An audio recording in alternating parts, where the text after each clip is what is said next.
ازيكم عاملين ايه؟ النهارده هنقول بديل النكد. كبسولة بديل النكد زي العلاج كده. علاج بديل النكد. الستات اللي بتنكد على ازواجها او بتهوى النكد او بتفتعل النكد في البيت ليل نهار، نكد وخناق وزعيق، وتفتح في مواضيع ان تجيب خناق ونكد. ما هو ده النكد. يبقى مثلا جوزها جاي من بره تعبان، هي تفتح معاه المواضيع لسه، والمواضيع دي كلها نكد وطلبات وي وي. برضه انا كده مش بعمم، مش بقول ان الستات كلها نكد، ما انا ست مش راجل، وكلنا بيجي علينا اوقات نزعل، لكن في فرق اللي بتبقى على طول اليوم وطول الخط وطول الايام نكد. نكد ماشي. في بديل نكد، في بديل النكد. ازاي تبعد؟ في انك النكد ده برضو مرض زيه زي اي حاجه، او عاهات، دي عاهه او حاجه اتعودت عليها. النكد دي ممكن نعالجها ونخليها تروح خالص ونخلق سعاده مطرحها. ازاي تعالجوا النكد او تبعدوا عن النكد وتبقوا عايشين سعداء؟ هل في بديل؟ في بديل. الفرفشه، السعاده، الضحك، التجديد. الطاقة السلبية تخرج بره ونجيب طاقة إيجابية. ازاي نطرد الطاقة السلبية؟ نعمل ايه بقى؟ ايه اللي نعمله علشان ان اول حاجة الست تشغل نفسها، لان دايما الستات النكدية هتلاقوها فاضية. حتى لو عندها عيال هتبقى لا اما من غير عيال او بعيال، عندها عيال يعني عيال، لكن ما بتفكرش في التجديد حياتها. ليه ما بتشتغلش؟ ليه ما بتشتغل ونكدية برضو؟ ما بتفكرش في بيتها وفي حياتها انها تجدد من نفسها. وتجدد ازاي؟ النكد عاوز انك تخرجي من الطاقة السلبية، الطاقة اللي بتجيب اكتئاب. ازاي بقى؟ انك اول حاجة غيري في نفسك، غيري في لون شعرك، في قصة شعرك سواء انت محجبة او لا، غيري في الربطة، غيري في الميك اب، غيري في اللبس، هاتي لبس جديد، جددي، هاتي برفانات جديدة. البيت جدديه، انقلي الأوضة دي مطرح الأوضة دي، خليها دايما نظيفة. الشقة هويها، هول الشقة، خلي الشمس والهواء تدخل تشيل الطاقة السلبية. شغلي بخور، حطي معطر. آم، فكري في خروجة جديدة تسعدكوا. يعني مثلا في الويك اند فكري انك تخرجي انت وجوزك خروجة جديدة، تقضوا يوم من الصبح بالليل او تطلعوا رحلة. فكري في الاكل، اعملي اكلة جديدة، بلاش الاكل الروتيني. شوفي الوصفات والاكلات الحلوة، اعملي حاجة تفتح النفس حلوة. حلويات كده. الحاجات دي بتشغلك وبتخليك انت نفسك ما حاسه انك عملت حاجه جديده وبقيتي سعيده، ومش هتحبي انك تتكلمي في النكد، وبالتالي هينعكس على الطرف الاخر اللي معاك. التجديد، يعني نبعد عن النكد ازاي؟ نجدد في لبسنا، في بيتنا، في خروجه جديده، فسحه جديده، الاكلات، نعمل حلويات، نعمل اكل جديد، وصفات، بلاش الوصفات الروتين اللي معروفة المحفوظة، نغير. والله صدقيني لو انت قمتي مثلا غيرتي الأوضة دي مطرح الأوضة دي، نظفتي البيت، خليتي الشمس والهواء يدخلوا، انت جددتي لبسك، جبتي لبسك ستايل جديد، عملتي حاجة جديدة، غيرتي قصة شعرك لونه، والله صدقوني كل ده هيغير على الواحد. دايما شغلوا القرآن في البيت.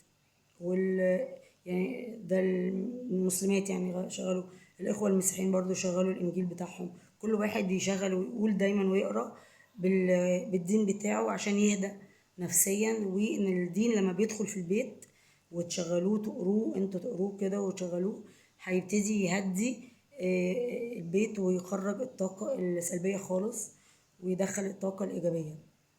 صدقوني. وبرضو الخروج، يعني الخروج برضو ما يبقى قعدة البيت على طول بتخرج.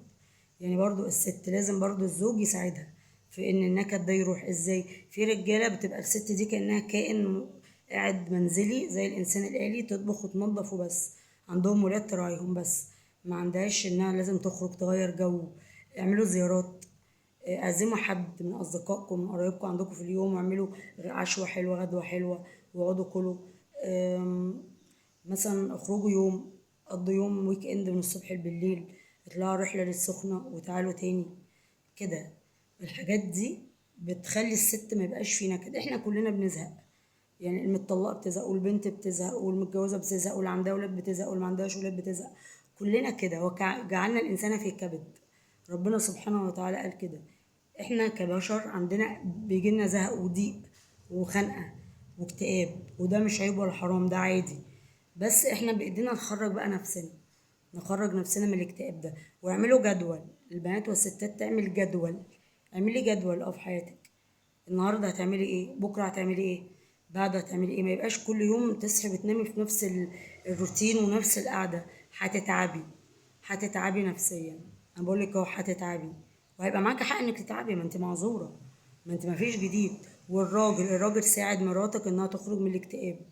اما تقول لك في يوم عاوزين نروح الحته الفلانيه، ما تقولهاش لا انا مشغول، لا.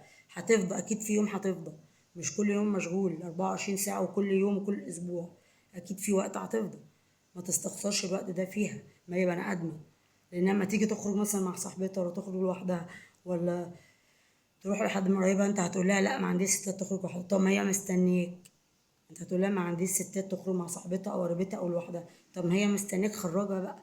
ولا هي تمثال قاعده في البيت على طول؟ لا، الراجل والست مع بعض، الست تعمل والراجل يساعد. يعني الست تحاول تفكر هتعمل ايه، تجدد ازاي، والراجل يساعدها، ما يقفلش الباب في وشها. ليه؟ طول ما انتوا مع بعض هتغيروا ايه، هتخرجوا من النكد. مش هيبقى فيه نكد في البيت، مش هيبقى فيه نكد. هي دي كبسولة ضد النكد. ازاي نعالج النكد ونمشي من النكد ده خالص ونبقى سعداء وقاعدين. انكم تصنعوا السعادة بنفسكم، تصنعوا البهجة، تصنعوا الفرفشة، تصنعوا الروح المرحة، تصنعوا الضحك. الطاقة السلبية تخرجوها، تحاولوا تخرجوها خالص من البيت. الطاقة السلبية دي بتجيب الخناق والنكد والفقر في البيوت. دخلوا مطرحها طاقة إيجابية. وانتوا عرفتوا ازاي، انا قلتلكوا ازاي تخرجوا الطاقة السلبية وتجيبوا مطرحها طاقة إيجابية. غيري في البيت. مثلا مقتدرين وقادرين مثلا اديني الشقة، لو قادرين تدينوها. ما بقولش اجباري احسن الرجاله يقولوا انت بتجبريهم يعملوا، لا. عندكم المقدره ادينوها. جددي عن طريق نجدي. غيري الاماكن، حاجتك غيري الاوضه دي مطرح دي، الترابيزه دي هنا، القعده دي هنا كده. هاتي زرع في البيت صناعي طبيعي، هاتي زرع الورد والزرع كده. غيري ريحه المعطر، البخور، غيري البخور. هاتي المسك والعنبر في البيت، بيدي بيدي هدوء للأعصاب وبيشيل نكد خالص. بتبقوا هادين. البخور والحاجات دي على فكرة بتهدي الأعصاب في البيت، بتخلي الواحد ريلاكس، مش مشدود. كل الحاجات دي متهيألي تعالج النكد. عشان الناس اللي بيقولي مثلا آه، هاتي بديل النكد، هو ده بديل النكد. ما النكد ده بيجي من الروتين البحت اللي مفيش تغيير فيه، اللي مفيش حاجة جديدة بتتعمل، مفيش حاجة حلوة بتدخل البيت، مفيش بره البيت ولا جوه. هيبقى نكد، هيبقى روتين بحت، هيجيب نكد وزعيق وخنقة وكده. ما هيجيب ايه يعني؟ ما هيجيب ايه غير النكد؟ متهيألي كلامي صح؟ قولولي في التعليقات كلامي صح ولا لأ. رأيكم يهمني، وأنا بتقبل الرأي السلبي والإيجابي، بتقبل الرأيين. عجبكم الفيديو اشتركوا في القناة وفعلوا الجرس. اشتركوا في القناة يا حبايبي فضلا وليس أمرا. السلام عليكم.